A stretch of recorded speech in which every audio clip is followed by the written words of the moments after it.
gabaci masu girma da buwaya, annabi ka inganta kai kake sarrafa aya, aya babban kuliya mai sauke karamin alkali.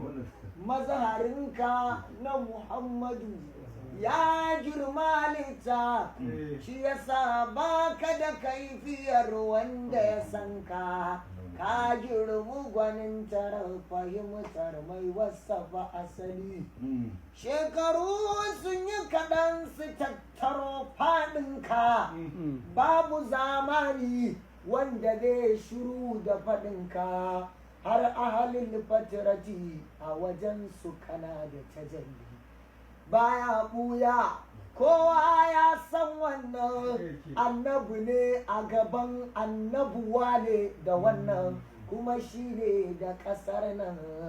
Duka kaji wakili mutanen annabi Nuhu da Nuhun da aka ba su, ko Nuhu yana nan namu ne jagoransu, don shi ne babban su.